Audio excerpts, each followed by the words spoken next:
Arkadaşlar bugün sizlerle beraber gözü kapalı bir video. Evet arkadaşlar. Geçiyor diyor. Kapıyı buldum. Tamam, kapının şeyi.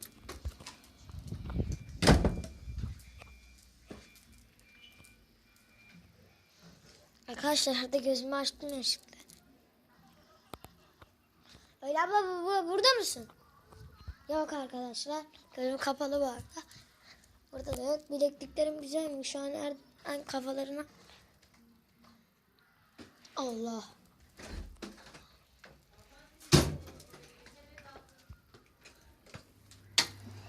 Kapı açık. Arkadaşlar ses gelir, özür dilerim. Bir dakika.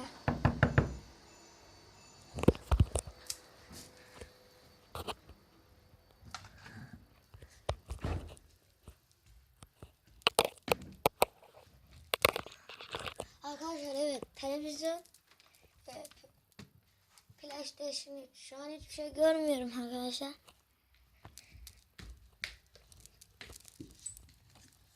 Burada. Evi çok iyi bildiğim için burası mutfak arkadaşlar. Evi göstermedim, biliyorum. Allah, masaymış. Arkadaşlar yine gözümü açmadım. Burada şey var aynen. Terlikleri giyelim. Birini buldum, bu sol ayak. Diğerini siz görüyorsunuz arkadaşlar, ben göremiyorum. Hala bir ters çevirmiş.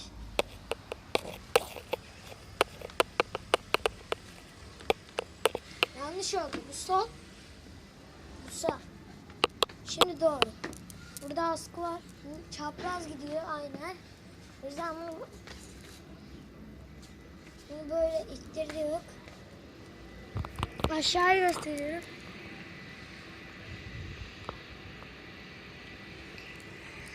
Şu an nereye gösterdik? Bura yokuş arkadaşlar. Ben şurada mahalle var herhalde. Gözüm kapalı olduğu için hiçbir şey göremiyorum. Ama karşıda mahalle olduğunu biliyorum. Aşağıda orada bir yer var. Şurada yer var ya arkadaşlar. Biz orada bisiklet sürüyoruz. Çek abi, gözü kapalı değil. Allah! Oğlum bura boş lan. Arkadaşlar bir çapraz değilmiş, pardon. Gözümü açmadım da. Ben çapraz duruyormuşum. O yüzden çapraz gitti zannediyorum. Kıyafetler çapraz gittiğini anlatıyor. Burada çok tamam. Buraya terlikleri bırakıyoruz. Ayağımızı uzattık. Tamam, burada masa var. O yüzden direkt biz böyle deneyelim, gidelim.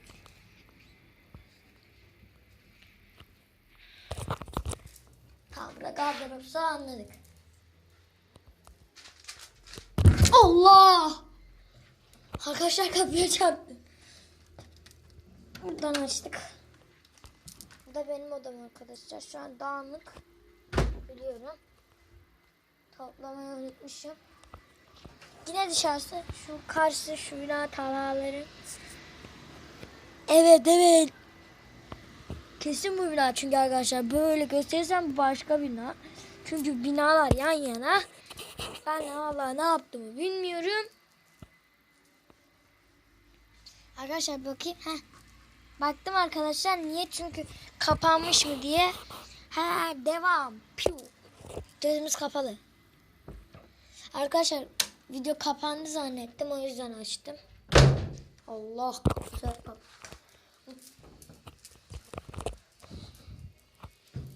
Allah, yanlış et. İçeride süpürme var.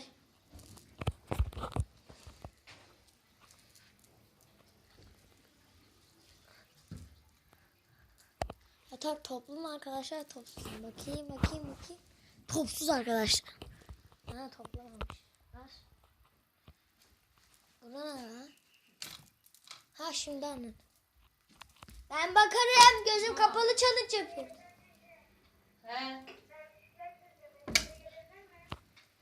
Tamam, söylüyorum. Arkadaşlar geliyorum, durun. Gözümü açtım. Beni bisiklet sürmeye çağırıyorlar.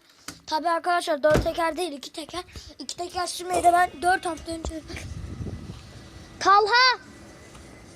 Arkadaşlar Talha video çekiyorum. Selam ver. Hala çekiyor, seni gösteriyor. El salla el. Kaç like gelsin? Oha oğlum. Çok. Arkadaşlar 20 like gelse de bana yeter. Devam ediyoruz. Gözümü kapalı arkadaşlar. Çok iyiyim değil mi? Ben montaj yapmıyorum arkadaşlar. Bunların hepsi gerçek. Ben çünkü telefondan çektiğim için montajları nasıl yapacağımı bilmiyorum. O yüzden bana abone olursanız, videoya like atarsanız, kameraman falan alıp bilgisayarda video çekmeyi daha da kolaylaştırırım. Ve oradan montaj da ekleyebilirim. Arada ses falan. Şimdi bak. Ses, bu benim sesim kendi arkadaşlar. Montaj falan yok. Buraya ablamların odası herhalde. Bakayım. Evet. Bakayım, bakmadım arkadaşlar. Ben niye bakayım dedim ya, salak gibi. Arkadaş, Allah oğlum korkuyorum ya. Benim onun kapını kapatmayacağım. Size aşağıyı göstereceğim. Arkadaşlar gözümü açacağım, dışarı bakacağım. Arkadaşlar doğru göstermişim. Kapıyı açayım mı Talha? Arkadaşlar şu an gözüm kapalı. Buraya ezberledim. Şimdi bak hangisine doğru basarsın. Tek atmam lazım. Buraya aşağıya. Açtım be. Sesini dinleyin. Gördünüz mü arkadaşlar? Doğru bildim. Arkadaşlar bu videonun devamını gelmesini istiyorsanız aşağıda 20 like ve 32.500 olabilir. Ama olmayacak kesinlikle. Çat.